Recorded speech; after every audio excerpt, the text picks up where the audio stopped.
Social media की journey आपकी कहाँ से स्टार्ट हुई है? Social media is luck by chance. जो लोग ऑलरेडी एज ए इन्फ्लुएंसर काम कर रहे हैं उनके लिए कोई टिप्स ऐसी? सबसे गलत चीज जो इंस्टाग्राम पे हम करते हैं, ये मैंने भी बहुत लेट रियलाइज किया इतने साल के एक्सपीरियंस के बाद। मिस एशिया टूरिज्म 2018 भी थे, आपका सपोर्ट था घर से इस चीज के लिए जाने की जब आपने बोला कि I will go for this pageant? मैंने किसी को बताया ही नहीं था घर पे। मैंने देखा आपके पास काफी सिक्योरिटी भी आप लेके घूमते हो, गवर्नमेंट से कुछ आपको सिक्योरिटी वगैरह नहीं मिलती? जब आप सोशल मीडिया में हो, पब्लिक लाइमलाइट में हो, तो बहुत सारे क्रिटिसिज्म भी है, काफी कमेंट्स भी आपको नेगेटिव पढ़ने में आते होंगे, तो इसको आप कैसे हैंडल करते हो? अकेली थी, अकेले इतनी बड़ी जर्नी करी। आपके मेन सक्सेस के पीछे आपको क्या लगता है सबसे बड़ा रोल किसका रहा है? He is my best friend and पिछले 14 इयर्स से ही सपोर्टेड मी। हम लोग देखते हैं कि मथुरा वृंदावन की काफी रील्स आती है, क्या ये सिर्फ कैमरा के लिए भक्ति हो रही है? अगर आपके अंदर में कोई भक्ति है तो उसको दिखाना क्यों है? ये भी बात सही है आपकी।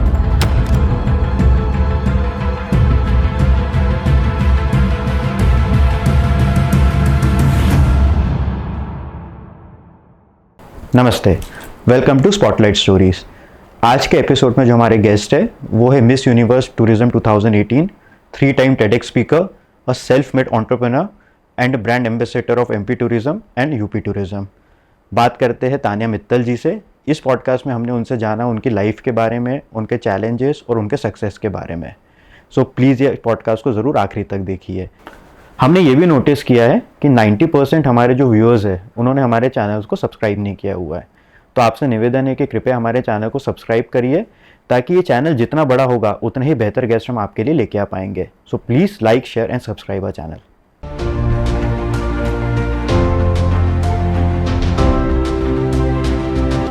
सो Tania, thank you so much for coming to Spotlight Stories. And हम लोग एक पॉडकास्ट करना चाह रहे थे ऑन सोशल मीडिया इन्फ्लुएंसर्स, और आई थिंक आपसे अच्छा कोई गेस्ट हो नहीं सकता था इसके लिए। So thank you for taking out your time. And सबसे पहले हम आपके थोड़ा बैकग्राउंड के बारे में जानना चाहेंगे कि आपका नेटिव प्लेस ग्वालियर है, राइट? तो कैसे क्या आपका चाइल्डहुड डेज था और क्या आपका एक फैमिली बैकग्राउंड है? So I come from a very conservative Baniya family. तो मतलब I remember till 11th I did not had any friends also. क्योंकि मेरे मम्मी पापा बहुत strict थे that you're not talking to boys, you're not making friends. तो मेरे पापा कहते थे कि तुम्हारे जो भी दोस्त हैं वो हम हैं. So no friends, nothing. I used to stay at home and only have limited family friends and my relatives. मेरे भाई सब, हनी भैया, अचल भैया, इन सब में ही हमारी पूरी जिंदगी वही गोल गोल घूमती थी। बट देवेश भैया हैं मेरे बड़े ब्रदर, वो हमेशा मेरी इंस्पिरेशन रहे। अच्छा। तो मेरे भैया को मैं देखती थी that he is an industrialist, और उनके अंदर हमेशा एक भाव रहता था कि वो अपने परिवार को साथ लेकर चलते थे, और कोई भी उनसे मदद मांग ले तो ही ऑलवेज यूज्ड टू से यस। अब मैं सोचती थी कि कोई व्यक्ति हमेशा हाँ कैसे कर सकता है। ही इज समवन कि अगर कोई उनसे कहता है कि भैया आज आईफोन चाहिए तो आईफोन, अगर वो अपना सब काम छोड़ के हर एक व्यक्ति की मदद करने निकलते थे। अपना सारा काम खत्म करके वो कई बार अपनी गाड़ी में बहुत सारी गिफ्ट्स लेकर ऐसे ही लोगों को बांटने जाते थे। तो I used to get inspired. तो मुझे लगता था बट अगर मैं पापा से कोई भी चीज़ मांगूंगी कि मुझे बांटनी है, तो पहले तो खुद के लिए ही नहीं मिल रहा तो लोगों के लिए कैसे लूँ। तो भैया से इंस्पिरेशन लेकर मैं सोचा कि मैं अपने लिए एक बिजनेस स्टार्ट करूं। एंड मैं अपने कॉलेज से अपनी पढ़ाई बीच में छोड़ के चंडीगढ़ से, I was doing architecture in Chandigarh university. Okay. और मैं वहां से वापस आ गई एक दिन कि नहीं, मैं अपना सूटकेस लेकर वापस जा रही हूँ क्योंकि मुझे पूरी दुनिया की मदद करनी है and the world is waiting for me. तो आपने मतलब पूरा कोर्स कंप्लीट नहीं किया था? नहीं, फिर ड्रॉप आउट? या मैं ड्रॉप आउट। मैं 2 साल पढ़ी, तो अभी तो मैं 12th पास हूँ, टेक्निकली मेरी ग्रेड नहीं हुई है। और मैं वापस आ गई, और फिर मैंने 500 रुपए थे मेरे पास, और कोई इतनी पॉकेट मनी तब मिलनी बंद हो गई थी क्योंकि आप घर पे पढ़ाई छोड़ के, वो भी I was a marvellous student, I got A1, और आर्किटेक्चर छोड़ के बनिया फैमिली की लड़की घर आ जाए तो मतलब मेरे मम्मी पापा को तो 5-6 दिन तक नींद नहीं आई थी, और वो मुझसे रोज पूछते थे कि बेटा अभी भी वापस जाना है तो जा सकती हो। क्या रीजन था वापस आने का? क्योंकि मैं कुछ बड़ा करना चाहती थी। अच्छा। मुझे ऐसा लगता था अगर मैं सिर्फ क्लास में बैठी रहूंगी तो फिर इतने सारे लोग जो मेरी मदद का वेट कर रहे हैं, मैं कैसे करूंगी। तो currently I have adopted 320 children for the education. I have adopted a girl and I got her married. तो ये सब काम करने के लिए मुझे ऐसा लगता था मेरे पास वक्त बहुत कम है, और अगर मैं सिर्फ क्लास में बैठ के नॉर्मल पढ़ाई करती रहूंगी तो मैं ये नहीं कर पाऊंगी। तो अपने सपनों की चाह में वापस आ गई। ओके, तो सोशल मीडिया की जर्नी आपकी कहाँ से स्टार्ट हुई है? Social media is luck by chance. कि क्या, मैं ये बहुत मानती हूँ कि आपकी नियति होती है कुछ चीज़ों की।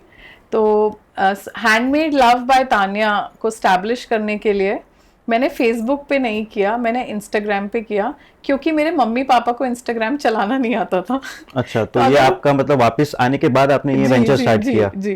तो मैं एक आर्टिस्ट हूँ, मुझे करीब 73 क्राफ्ट्स आते हैं। I can paint, I can draw, I can do anything. तो मैंने सोचा कि मम्मी पापा को फेसबुक पे पता लगेगा कि मैं कार्ड की दुकान खोलना चाहती हूँ, फिर घर के बाहर, दूसरी बार अभी कॉलेज से बाहर हुई थी, फिर घर के बाहर होना पड़ेगा। तो मैंने चुपचाप से कार्ड बनाने का बिजनेस चालू किया। तो हैंडमेड लव इज हाथ से बनाया हुआ प्यार। तो मैं कार्ड्स बनाती थी। अच्छा, तो नाम भी वैसे आया? हाँ, 5 साल पहले। And I used to do it on Instagram, क्योंकि मेरे मम्मी पापा इंस्टाग्राम पे आईडी नहीं था। तो मैंने कहा डांट कैसे पड़ेगी, उन्हें पता नहीं चलेगा। और इतना मतलब ये जर्नी इतनी खास है मेरे लिए, क्योंकि मतलब मैं ऑटो से जाती थी फूलबाग पे, कोरियर पैक करती थी खुद लोगों के एड्रेस, और आज से 5 साल पहले। अच्छा, और मैं घर वापस आई तो मेरे लिए कार्स वार सब बैन हो गई थी। घर वालों ने सुख सुविधाएं बंद कर दी थी, ये कहकर कि अब अगर वापस जाओगे तो ही आपको मिलेगा सब कुछ। अच्छा। तो मेरे लिए सब मतलब रिस्ट्रिक्शंस बढ़ गए थे घर में। तो अब मेरे लिए सुख सुविधाएं बैन थी, क्योंकि मैं एक 12th पास लड़की थी। तो मुझे पहले मेरे पेरेंट्स बहुत स्ट्रिक्ट थे इस चीज को लेकर कि मुझे कोई कॉलेज या डिग्री कोर्स ढूंढना है, तभी मुझे कार एक्टिवा इसकी चाबी मिलेगी, वरना वो सब मम्मी के पास रहती थी। ओके। तो मैं ऑटो करके ग्वालियर में फूलबाग जाती थी, अपने कस्टमर का ऑर्डर बना के खुद वहाँ स्टेशनरी शॉप से बबल रैप लेती थी, पैकिंग करती थी, एड्रेस लिखती थी हाथ से लोगों का, एंड फिर कोरियर लगाती थी। सो जो आपका वेंचर है ये हैंडमेड बताने का, ये basically it's into fashion? We have 3 industries now. Okay, can you tell more about it? Yeah, so Handmade Love now deals in corporate gifting, it deals in saris, it deals in suits, it deals in western wear, and then we deal in portraits and handmade things also. So, and we are exporting in 6 countries currently. तो अब मतलब packing के लिए मेरे पास 6000 square feet की जगह है, जहाँ कोरियर पैक करने के लिए 150 लोग हैं। तो अब जब मैं, कई बार ऐसा होता है that I have time and I go to the factory, तो मतलब फैक्ट्री में घुसते समय ना मुझे ऐसा लगता है मैं किसी मंदिर में घुस रही हूँ, क्योंकि ये वो सपना है जिसे देखने की एक लड़की की औकात थी नहीं। जो बच्चा पढ़ाई छोड़ के आया, जिसके पेरेंट्स उससे इतना गुस्सा है कि वो बात ही नहीं कर रहे, तो मतलब पैसे मांगने गई थी तो मुझे याद है एक जोर से चांटा पड़ा था। वो मतलब आज तक शायद निशान है उसका। तो बहुत डिफिकल्ट रही है ये जर्नी मेरे लिए, बट आई थिंक कुछ सपने भगवान उन लोगों के सच कर देता है जो अपने लिए नहीं दूसरों के लिए काम करते हैं। राइट। तो आपको क्या डिफरेंस मेजर लगा being a influencer and entrepreneurship journey की अगर बात करें, तो ज़्यादा आप कौन सी चीज़ को एंजॉय करते हो? यार मैं तो सब कुछ कर लेती हूँ। मुझे सब चीज़ों में अच्छा लगता है। यहाँ बैठना बहुत अच्छा लग रहा है, आपसे बात करना। इन्फ्लुएंसर होना आई थिंक मेरे लिए बहुत ज़रूरी है, क्योंकि मैंने रियलाइज़ किया कि लोग मुझे बहुत पसंद कर रहे हैं। So I have a reach of 25 crore people in 30 days, and today we find out कि पिछले 90 दिनों में 65 करोड़ व्यूज़ आए हैं हमें। तो अब जब इतनी जनता मुझे देख रही है तो I think it's a responsibility. तो कुछ जैसे आपने जैसे बताया इतना व्यूज़ है, एक आपकी रील भी काफ़ी वायरल हुई थी, आई थिंक उसमें 107 मिलियन प्लस व्यूज़ आ चुके हैं अभी तक। तो थोड़ा सा जैसे जो लोग ऑलरेडी एज ए इन्फ्लुएंसर काम कर रहे हैं उनके लिए कोई टिप्स ऐसी जो इनको मतलब कोई ऐसी चीज़ें जो करनी चाहिए, उनको अडॉप्ट करनी चाहिए कि भाई जिससे व्यूअरशिप बढ़ सकती है? आई थिंक सबसे गलत चीज़ जो इंस्टाग्राम पे हम करते हैं, ये मैंने भी बहुत लेट रियलाइज़ किया इतने साल के एक्सपीरियंस के बाद, कि हम कोई और बनने की कोशिश कर रहे हैं। जो पॉडकास्ट कर रहे हैं लोग, वो रणवीर बनने की कोशिश कर रहे हैं, राज शमानी बनने की कोशिश कर रहे हैं। आज की जनरेशन में एक प्रॉब्लम है कि हमें खुद पे बिलीफ नहीं है। हम अपनी आइडेंटिटी खो देते हैं कोई और बनने में। जैसे मैं ऐश्वर्या राय बनने की कोशिश नहीं कर रही, मैं बन ही नहीं सकती। She is one epitome of beauty. हम वो बनने की अगर मैं कोशिश की रेस में भागूंगी तो मेरी पूरी उम्र निकल जाएगी, मैं बन नहीं पाऊंगी। तो इंस्टाग्राम पे भी इफ यू आर ऑथेंटिक, जैसे मैं अंदर से स्पिरिचुअल हूँ, मैं भगवान में, जादू में, भगवान के चमत्कार में दिल से बिलीव करती हूँ और मतलब ठाकुर जी की परम भक्त हूँ। मुझे मतलब सब जगह ऐसा लगता है कि यहाँ भी ठाकुर जी बैठ के सुन रहे हैं मेरी बात। तो वो मेरा बिलीफ है and that comes from my core. तो मैंने इंस्टाग्राम पे सर्च नहीं किया कि मुझे इसके जैसी रील बनानी है। My purpose was simple, the world should know who I am and I am a very powerful being. Now the day you start believing in yourself, the world starts going down and they have to believe कि यार नहीं, इसकी हमें सुननी है। तो आपको क्या लगता है मेन रीजन क्या था जिसपे 107 मिलियन व्यूज आए? उसका content matters, content matters, and also when you're doing something that nobody's ever done. So I was diamond mining at a waterfall जिसमें मैं साड़ी पहन के करीब 3 किलोमीटर पहाड़ उतर गई। मतलब मैं ऐसे फिसल के नीचे भी जा सकती थी। एंड उस कुंड में I am mining with the tribals of Panna. और क्या खूबसूरती है मध्य प्रदेश की कि आज भी जहाँ गवर्नमेंट माइनिंग कर रही है, मैं वहां थी और वहां पर 2 दिन पहले एक ट्राइबल को 80 लाख का डायमंड ऐसे ही मिट्टी में से मिला था, उस पानी में से चल के। उनसे भी मिली मैं, and we have another reel we posted कि वहीं से वो डायमंड उन्हें मिला है। और मेरे आने के बाद किसी को 1 करोड़ 20 लाख का डायमंड मिला है। And the government is supportive. किसी को मिलता है, वो गवर्नमेंट ऑफिस में जाते हैं, वहां जमा करते हैं, गवर्नमेंट उस डायमंड को सेल करती है, उसकी ड्यूटी काट के आदमी को पूरा पैसा मिलता है। कितनी खूबसूरती है ये हमारे देश की, मतलब मध्य प्रदेश की। राइट। मिस एशिया टूरिज्म 2018 भी थे आप, तो उसके जर्नी के बारे में और उसके प्रिपरेशंस क्या आपने खास किए थे? और मेन चीज तो ये जानना चाहूंगा, जैसे आपने बताया कम फ्रॉम कंजर्वेटिव फैमिली, तो क्या सपोर्ट था घर से इस चीज के लिए जाने की जब आपने बोला कि I will go for this pageant? Actually Shreyas, ये शायद अभी तक किसी को पता ही नहीं है, मैंने किसी को बताया ही नहीं था घर पे। मैंने 1 महीने, कौन से ईयर की बात थी? 2018 में ही आपने स्टार्ट किया उसकी प्रिपरेशन? 18 में 1 महीने पहले ही स्टार्ट किया। मेरे पास एक्चुअली क्या हुआ कि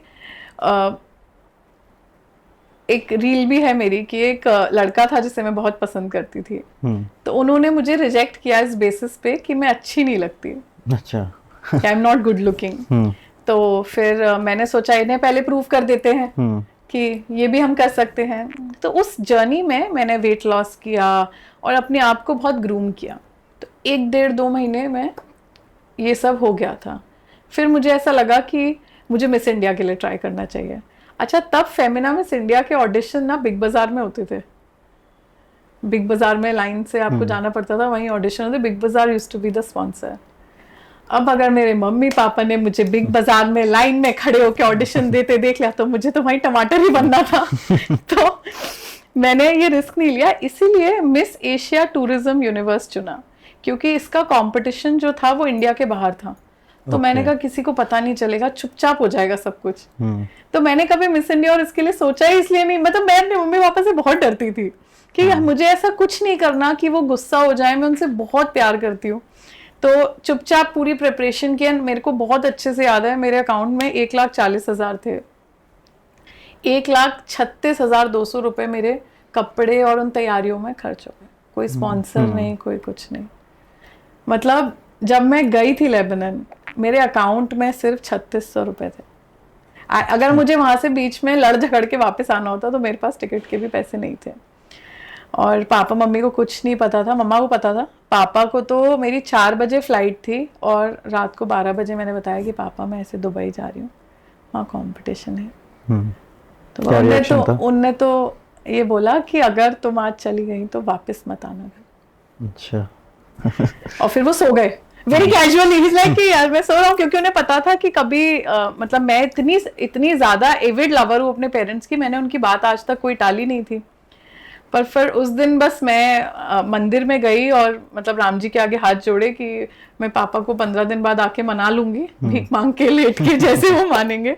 बट एक बार जीवन में अगर मैंने ये नहीं किया तो मुझे हमेशा ये रह जाएगा कि मैंने कोशिश भी नहीं की, और मेरे सारे पैसे भी खत्म हो चुके थे। तो अगर मैं कोशिश नहीं करती तो उन इवनिंग गाउन्स का क्या करती, ग्वालियर में तो पहन के घूम ही नहीं सकती थी। सही बात है। तो इसीलिए मैंने मतलब miss Asia also I did luck by chance only, क्योंकि अब पैसे खर्च हो चुके हैं, सब हो चुका है, तो आई एम गोइंग। और मैंने फ्लाइट 4 बजे पहली बार ओला की ऐप डाउनलोड करी, एंड तब तक मैं कभी टैक्सी में नहीं बैठी थी। ओला डाउनलोड किया और जय माता दी बोल के चली गई इंडिया से बाहर। एंड मुझे नहीं पता था कि जिस दिन मैं वापस आऊंगी उस दिन मैं मतलब मिस एशिया बनकर आऊंगी। और मैं तो मतलब इतनी आई थी कि मेरा जो शॉट है एयरपोर्ट से आने वाला वो हमने मीडिया से ही हटवा दिया, क्योंकि मैं पूरी रोती हुई आ रही हूँ और ऑल रेड इन फीवर, क्योंकि मुझे यकीन ही नहीं हो रहा कि मैं कर सकती हूँ। 3 महीने पहले मुझे किसी ने रिजेक्ट किया है कि मैं अच्छी नहीं दिखती, और 3 महीने बाद मैं मिस एशिया टूरिज्म हूँ। तो जब वापस आए तब फिर पेरेंट्स का क्या रिएक्शन था? Were they happy about it? Very happy. We had a grand welcome at the Radisson in Delhi, and we had the mayor coming, and so many people, so many celebrities coming, and it was the day of my life, and it was my birthday. अच्छा, 27 September, my welcome. It was my birthday. I became Miss Tourism Universe Asia, and it was World Tourism Day also. और आज मैं tourism ही promote कर रही हूँ। मतलब things change from there. It is when you believe in God. मुझे लगता है कि भगवान अपनी नियति, जो लोग विश्वास रखते हैं उनके लिए भगवान चमत्कार करते हैं। राइट। और आप तानिया काफ़ी ट्रैवल करते हो, Right. तो आपका फेवरेट कोई ऐसा डेस्टिनेशन जो आपको बहुत पसंद हो, कुछ स्पेशल हो उसके बारे में? आई थिंक पन्ना। पन्ना। मैं सबको बोलती हूँ, जिसको भी आजकल मिल रही हूँ सबको बोल रही हूँ कि एक बार मध्य प्रदेश आओ, और मध्य प्रदेश आओ तो पन्ना जरूर जाओ। क्या रीज़न है मेन? अरे आप लंदन अमेरिका भूल जाओगे, अच्छा। इतना खूबसूरत है पन्ना। और पन्ना में सबसे बड़ी बात यह है कि वो राम वनगमन पथ में आ रहा है। तो राम जी जब निकले अयोध्या से और वो वनवास के लिए गए, तो वो पन्ना होते हुए गए थे। अब जो आप कुंड देखते हो, जो मेरी रील 107 मिलियन व्यूज गई है, जो वाटरफॉल लोग समझ रहे हैं, वो है बृहस्पति कुंड। बृहस्पति कुंड में श्री राम ने वध नाम के राक्षस का वध किया था। तो उसको जब वध किया तो इतना नीचे फेंका कि वो डिप्रेशन इतना लंबा हो गया कि आज तक गवर्नमेंट भी नहीं नाप पाई उसकी डेप्थ क्या। And MP Tourism is also developing a glass bridge which is going to be the first glass bridge in MP वहीं पर। तो it is a beautiful destination, and वो मतलब there's a rain shower there 24 hours। मतलब आप वहाँ जाके खड़े होके देखो। और वहाँ एक खास बात ये भी है, when you go down the hill, तो पहाड़ पे आपको, जितने बड़े हम रूम में बैठे ना, इसका छोटा जैसे जेल टाइप की, इतने इतने से कमरे पहाड़ काट के बने हुए हैं। वहाँ पे ऋषि मुनियों ने कई सालों तक तपस्या की है। अच्छा, मतलब कोई एनर्जी ही अलग फील होती है वहाँ पे। इतनी इतनी सी जगह, जैसे 4x4 का कमरा हो, छोटा सा 2x2 का कमरा हो, सिर्फ इतनी जगह पहाड़ के अंदर, जिसमें वो सिर्फ बैठे हो, ना खा रहे हो ना पी रहे हो। हाथ हिलाएंगे तो मेरे हिसाब से फंसी जाएंगे। मैं तो घुस भी नहीं पाई, मुझे लगता है कि बड़े स्लिम ट्रिम से होंगे तो। बट क्या चमत्कार है यार मध्य प्रदेश में, मतलब how beautiful it is. Right. आप एमपी और यूपी के ब्रांड एम्बेसडर भी हो ना टूरिज्म के? जी, आई एम ऑफिशियली प्रमोटिंग। सो ये कैसे हुआ ये सब चीज़ स्टार्ट कि एमपी टूरिज्म से आप एसोसिएटेड हो गए फिर? मैं मेरे में ये मानती हूँ कि लाइक माइंडेड पीपल अलाइन। तो चाहे यूपी टूरिज्म हो चाहे एमपी टूरिज्म हो, आप जब भी किसी भी ऑफिशियल से मिलेंगे, सबका एक ही पर्सपेक्टिव है कि हमें अपने भारत को प्रमोट करना है। और मेरा बहुत सौभाग्य रहा कि सबने मेरे वीडियोस देखे और मुझे अपने आप बुलाया कि आप आइए, हमारा ये करिए promote, and we'll help you. तो आगे से दोनों मिनिस्ट्रीज ने मेरी बहुत हेल्प की है, और मैं चाहती हूँ कि the generations should know about the depths of tourism in our country. Right. So in our country, tourism is not about going somewhere and taking a selfie. So wherever you're standing, it holds a story. और वो story सब तक पहुंचना बहुत जरूरी है। और MP tourism का तो स्पेशली पहले से एड्स और ये सब काफी यूनिक ही हमेशा से रहा है। MP tourism is above and beyond everything. So do you feel any safety concern जब आप इतना ट्रैवल करते हो? बिकॉज मैंने देखा आपके पास काफी सिक्योरिटी भी आप लेके घूमते हो, तो क्या रीजन है इसके पीछे में? Don't you feel safe? I do, but actually एक तो फॉलोइंग बहुत बढ़ गई है, तो people start mobbing the hotels. Okay. बहुत जगह हमारे साथ ये हो रहा है अभी कि people start coming and mobbing the hotels. तो इतने सारे लोगों से ना तो आप मिल पाते हो, प्लस प्रॉब्लम ये रहती है कि शेड्यूल्स बहुत टाइट रहते हैं, हमें बहुत सारी जगह कवर करनी होती है, डेज बहुत कम रहते हैं। तो टू हैंडल दैट, और अभी ऐसा हुआ भी था कि चंदेरी में हम एक होटल में थे, तो एक फैन रात को ड्रिंक करके होटल का गेट कूद के मेरे रूम तक आ गए थे। तो उसके बाद हमने सिक्योरिटी बढ़ा दी, तो just to avoid any mishaps.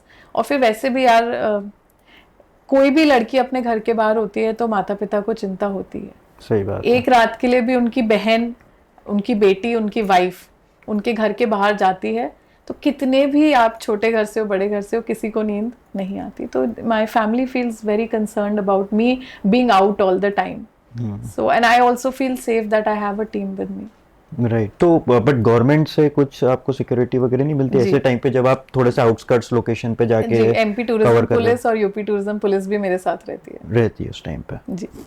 और जैसे आपने ये बताया कि आप सेफ्टी कंसर्न्स के बारे में हमने बात करी, साथ साथ में आप अभी बीच में मथुरा वृंदावन गए थे, तो I think you even got the chance to meet B Praak जो सिंगर है. जी. तो वो कैसा एक्सपीरियंस था? बी प्राक ने मुझे चंडीगढ़ बुलाया था. उन्होंने कथा कराई थी इंद्रेश महाराज जी की. और बी प्राक तो खुद इतने अच्छे व्यक्ति हैं और हमारे भी थॉट्स बहुत अलाइन करते हैं क्योंकि वो बहुत स्पिरिचुअल पर्सन है. And is one of the best singers our country has ever had. And what a wonderful human being he is. मतलब कितने बहुत अच्छा लगता है ऐसे लोगों को मिलके जो एक बड़े प्लेटफॉर्म पे हमारे सनातन धर्म को प्रमोट कर रहे हैं. तो आज उनको देखकर जो लोग नहीं भी करते, कि कुछ लोग सोचते हैं that if you are a singer, you are a rapper, you just have to go to discos and be cool and drink and smoke and be high all the time. But कुछ singers ऐसे भी हैं यार जो पहले ठाकुर जी की साधना करते हैं, राधा रानी के आगे हाथ जोड़ते हैं, फिर गाना गाते हैं. एनिमल में उन्होंने कितना जबरदस्त गाना गाया, सारी दुनिया जला देंगे, and I think it's a viral song. पर क्या उनका व्यक्तित्व वैसा है? वो व्यक्तित्व में बहुत ही सॉफ्ट व्यक्ति है and so caring. He personally took care of my everything. तो मतलब वो इतने स्वीट हैं कि I don't have words for anything that I say. Any reel that I am posting वो खुद सब देख रहे हैं और हर चीज में इतना सपोर्ट करते हैं. Is a wonderful human being. But आजकल हम लोग देखते हैं कि मथुरा वृंदावन की काफी रील्स आती है और एक चीज ये भी आती है कि क्या ये सिर्फ कैमरा के लिए भक्ति हो रही है या इज इट रियली, मतलब अगर आपके अंदर में कोई भक्ति है तो उसको दिखाना क्यों है? ये भी बात सही है आपकी. अच्छा, ये कई लोग मुझसे भी पूछते हैं, है ना, and people raise different sort of questions on this. But मेरा इसके लिए पर्सपेक्टिव बहुत अलग है. मुझे ऐसा लगता है श्रेयश कि जैसे कुछ बच्चे या कुछ लोग वहाँ रील बनाने के लिए जा रहे हैं, वो भक्त नहीं है भगवान के. पर ठाकुर जी की धरती पे जो पैर रखता है ना, वो अगली बार भक्त बन के आता है. तो अगर वो घर पे बैठ के रील बना रहे हैं and they are doing something useless, मैं तो कह रही हूँ जाके वृंदावन में बनाए. Right. आज वृंदावन चंद्रोदय मंदिर will be one of the tallest mandirs across the globe. मतलब ग्लोबल मैप पे प्लेस करेगा हमें वृंदावन चंद्रोदय मंदिर. और उसका भी कॉन्सेप्ट यही है कि लोग वृंदावन आए, सिर्फ इस बिल्डिंग को देखने आए और श्री कृष्ण की भक्ति में लीन हो जाएं.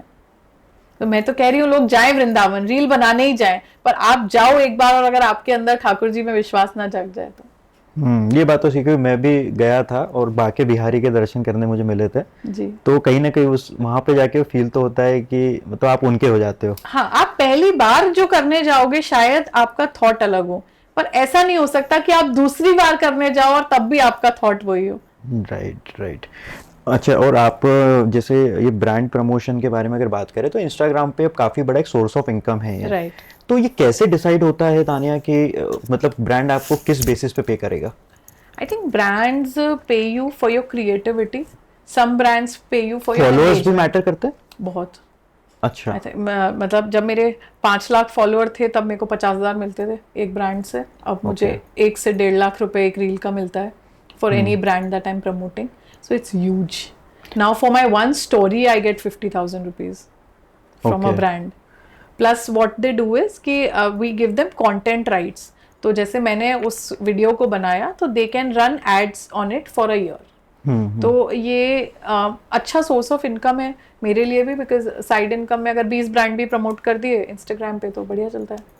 बट कुछ लोग जैसे खरीदते भी है इंस्टाग्राम फॉलोअर्स, तो वो फिर ब्रांड कैसे उसको डिफरेंशिएट करता है? एंगेजमेंट भी मैटर करता होगा. एक्चुअली हमारे साथ जितना हुआ है, because we are getting so much money from the brands, so they ask for the engagement report. जैसे मैंने आपको अभी दिखाया अपने ग्राम पे, तो they ask for the engagement report कि पिछले 30 डेज में 90 डेज में आपका क्या एंगेजमेंट है. तो अगर आप नकली फॉलोअर खरीदोगे भी तो वो एंगेज तो करेंगे ही नहीं ना. तो engagement report on Instagram is always correct. It's never wrong. So on an average for 1 million followers, you get around 1 to 1.5 lakhs per reel.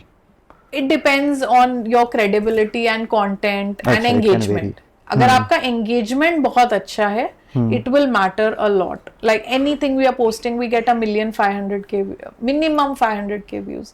तो 5 लाख लोगों को अगर आप सिर्फ 1 लाख रुपए में दिखा सकते हो, दैट्स 5 टाइम्स.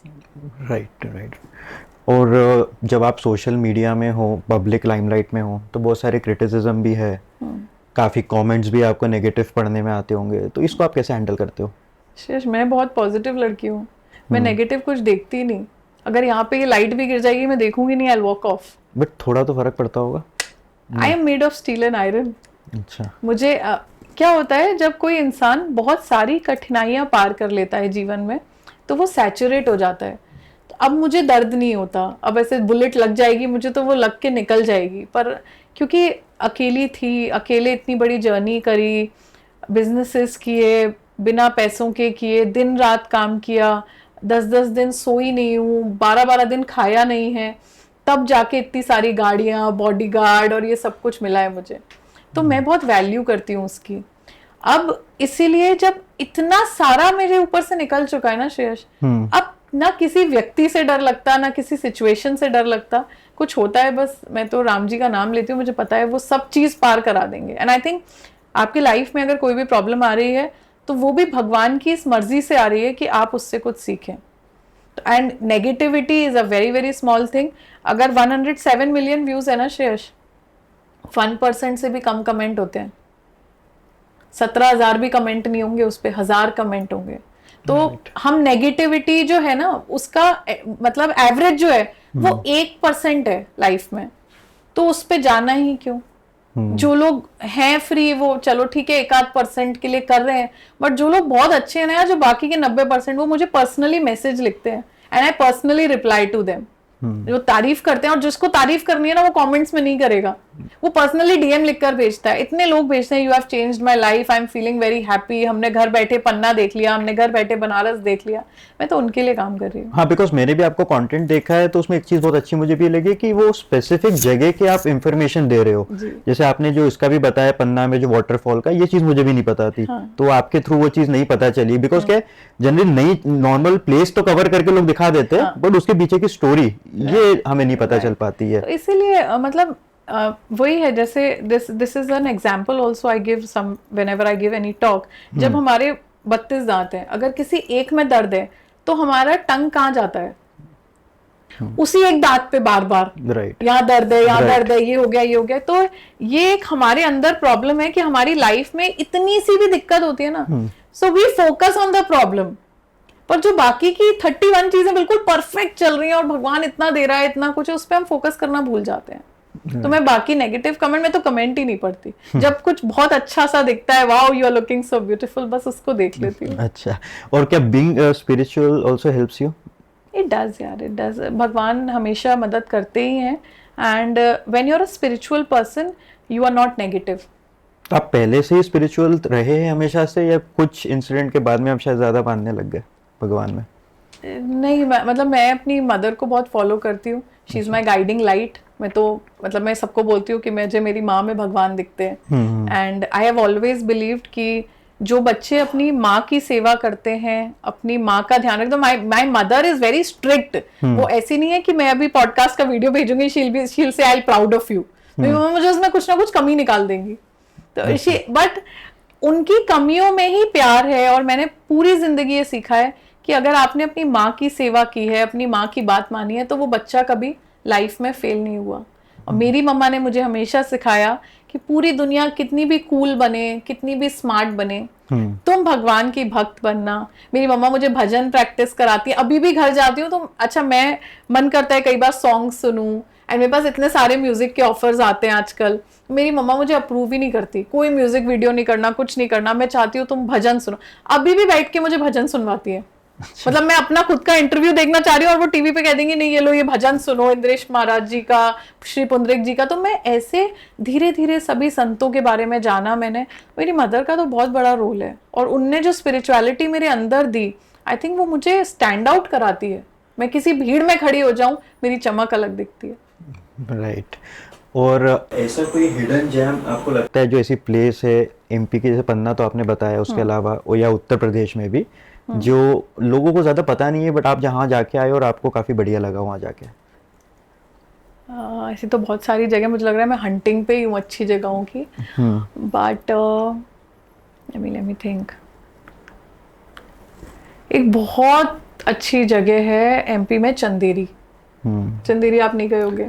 गए नहीं, आई थिंक शूटिंग भी हुई स्त्री की वहाँ पे। हाँ, तो अब स्त्री में तो डरावना दिखा दिया चंदेरी को, हाँ। पर चंदेरी के लोग इतने अच्छे हैं, इतने हेल्पफुल हैं। और चंदेरी का जो फोर्ट है वहां पे मध्य प्रदेश टूरिज्म ने एक 6 करोड़ का सेटअप लगाया है, जो आपको, अच्छा चंदेरी जो है वो कृष्ण जी की बुआ की नगरी है।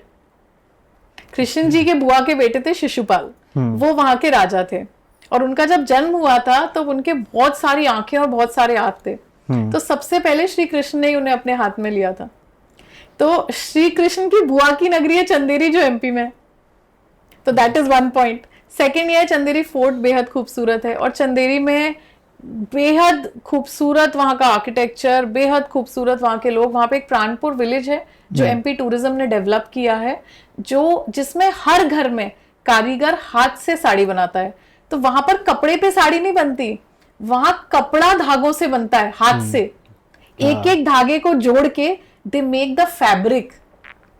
इतना खूबसूरत है Chanderi, and Chanderi is like, मतलब वहां पर एक बार आप चले जाओ एंड यू गो देयर, और आप 2 दिन रह जाओ तो आपके दिल में बस जाएगा। काफी सुना है चंदेरी के बारे में भी मैंने। अच्छा, बाकी आपके मेन सक्सेस के पीछे आपको क्या लगता है सबसे बड़ा रोल किसका रहा है? मेरी सक्सेस के पीछे आई थिंक बहुत सारे लोगों का रोल है, बट एक बहुत इम्पॉर्टेंट व्यक्ति जिनका मेरी सक्सेस के पीछे रोल है वो प्रणय है। He is my best friend, and पिछले 14 ईयर्स से ही सपोर्टेड मी। तो मैं कॉलेज से वापस आई हूँ, या मैं बिना मम्मी पापा के ज़मीन खरीदने गई हूँ, या मैं फैक्ट्री लगा रही हूँ, या मुझे आज पॉडकास्ट चालू करना है, या मुझे आज एमपी टूरिज्म यूपी टूरिज्म जाना है।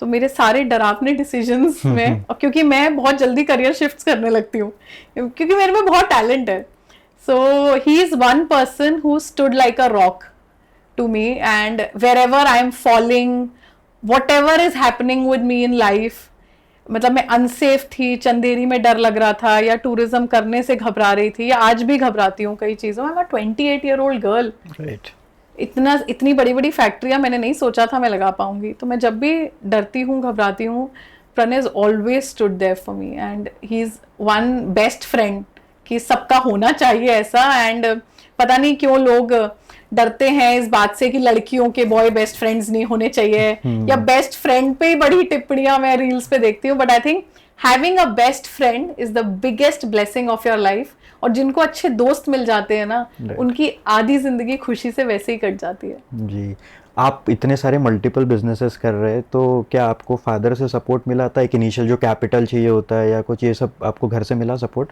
नहीं, खुद किया आपने सब, इतनी फैक्ट्रीज? मेरे पापा ने कोई कैपिटल नहीं लगाया, मतलब एक्चुअली लगाया क्या, मैंने कभी मांगा ही नहीं। मैं उनसे इतना डरती थी, आज भी डरती हूँ। मतलब अगर मुझे यहाँ आने के लिए उनको ये पॉडकास्ट भी भेजना है तो मुझ में नहीं होती हिम्मत उनके ऑफिस जाने की, उनसे अपॉइंटमेंट लेने की। मैं अभी भी उनसे बहुत डरती हूँ, कि मुझे लगता है कि उनकी एक्सपेक्टेशंस मेरे लिए जो हैं, मैं अभी भी वहां तक नहीं पहुंच पाई हूँ। और वो मतलब उनकी आंखों में दिखता है। He knows my capacity, he is my father, और मैं उन्हीं की फोटोकॉपी हूँ। मेरे में सारा टैलेंट मेरे फादर से आया है। He is a very talented person, he can draw, dance, sing, paint, speak, everything he can do. तो अब वो जो ये नेपोटिज्म कहते हैं, ये नेपोटिज्म दिखने में जितना आसान लगता है ना, उतना ही मुश्किल होता है उस बच्चे के लिए जो झेल रहा है। सही बात क्योंकि है। आपके फादर तो ओवर अचीवर हैं, पूरी दुनिया कह देगी कि पापा जैसे नहीं बन पाए, वो लोड आप पे आ जाता पर वो लोड तो हम पे आता है ना। यार अगर पापा पे BMW है तो मैं कैसे ले लेती 2 दिन में? सही बात। मैंने तो पहली गाड़ी अपनी कैरेंस ली, वो पापा की गाड़ी से बहुत छोटी थी, पर पापा को बिठालना था उसमें, और लोग मजाक उड़ाते थे, नहीं कर पा रहे अपने पापा जितना।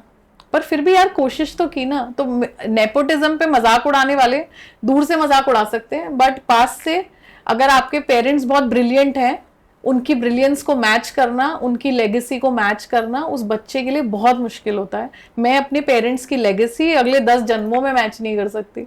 The royalty that my parents have, they have been so kind, so generous. और क्या टैलेंट, मतलब मेरे मम्मी पापा मेरे बैठे दोनों जगह कंपटीशन करके मेरी ड्राइंग बना देते हैं। बोथ आर सो टैलेंटेड, दोनों भजन गा लेते हैं, दोनों डांस कर लेते हैं, दोनों इस दुनिया की कोई चीज नहीं है जो नहीं कर लेते। And I feel like an idiot when I stand in front of them. तो आप तो काफी ट्रैवल मंथली में काफी दिनों तक तो आप बाहर ही रहते होगे ज्यादा, 15-16 दिन या 20 दिन, 20 डेज कम से कम। चलो great Tania, well said. And आपका कोई ऐसा मैसेज यंग इन्फ्लुएंसर्स के लिए जो अपना करियर इस सोशल मीडिया में बनाना चाहते हैं, तो उनके लिए आपका एक मैसेज? तो I think one small message is कि follow Shreyas and do watch his podcast, और he is trying to give very nice information to the world.